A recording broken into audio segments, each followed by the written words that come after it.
بقى يا جماعه اطول فرايز انا ممكن اكون شفتها في حياتي. احنا بقى النهارده يا جماعه في الكوربه نجرب مكان اسمه مفحم ده ما بيعملش غير هو 4 أو 5 حاجات بالظبط، اللي هم شيش طاووق والكفته وساندوتش اسمه مسحب وساندوتش لحمه معصجه وحواوشي. احنا بقى جايين هنجرب ال5 حاجات دول، وجبنا من كل حاجه عشان نجرب كل حاجه. وبقول لك ايه، ادخل شوف. ده بقى اكتر ساندوتش مميز عندهم المفروض، اللي هو السبيشال مسحب، عباره عن عيش صاج يحط عليه صدور مشويه، بعد كده يحط عليهم تركي ويحط عليهم جبنه موتزاريلا والطماطم المشويه ويلفهم ويحطهم على الشوايه وتاخد بقى ده. بس ساندوتش تندر، الكومباينيشن بتاع الصوص المسحب دوت مع طعم الشوي اللي في العيش من بره مع الصدور المشويه والطماطم حتى المشويه ديت عامله ويتش كده لفوق، طعمه حلو قوي. دي بقى يا جماعه اطول فرايز انا ممكن اكون شفتها في حياتي. هو عاملها ترند زي بتاع تيك توك، بتبقى فرايز مهروسه وبعد كده بينزلها كده، بيعملها صوابع وينزلها في الزيت تطلع لك كل دي.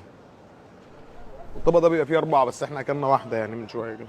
طعمها حلو، البهارات اللي عليها حلوه، والاختراع نفسه جديد وسعره حلو وطعمه حلو. على فكره اغلى ساندوتش هنا 80 جنيه اعتقد. كنا بقى ندوق ايه الساندوتشز المميزه يعني. المفروض فدوقنا المسحب سبيشال، وده اللحمه المعصجه. ده بيبقى عباره عن لحمه مفرومه مع بصل مع فلفل الوان مع بتاع، كل دوت محطوط في العيش اللي هو الصمولي ده. ناخد سنه صوص معاه كده. ساندوتش فاتي، طعم اللحمه حلو بس تحس ان هو محتاج صوص اكتر، وفي نفس الوقت تحس ان الكومباينيشن ده اللي هو انت بتعمله في البيت. فبالنسبه لي طعمه حلو بس مش مميز قوي. ده بقى ساندوتش شيش طاووق، طلبناه احنا برده مفحم، اللي هو نفس الستايل ان هو يحط لك الحاجه ويلف لك العيش ويحطه على الشوايه وتاخده بقى. بيبقى ايه الكراست اللي بره دي جامده بصراحه. حلو قوي ده.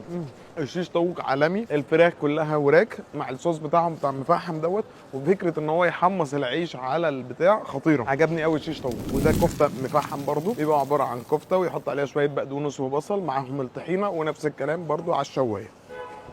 محتاجين حاجه تشرب فعلا. بطيخ بالنعناع ده صغير قوي، ده ما لحقش اشربه اساسا عشان يخلص. الكفته حلوه برضو الستايل بتاعها، بس تحس انها كانت محتاجه دهون سنه زياده، بس طعمها حلو قوي مع البقدونس والبصل والطحينه. وفكره هو بص اكتر حاجه مميزه ان الحاجه دي بتنزل على الفحم تاني، طعم اكل نضيف، كواليتي حلوه. هي ممكن ننهي باخر حاجه وهي الحواوشي، ونبقى خلصنا مفحم اساسا. الحواوشي حلو قوي برضو، وانا اعمل لك بقى رانكينج ارتب لك فيه الكلام ده كله، بس بعد ما نحلي بالسكالانس.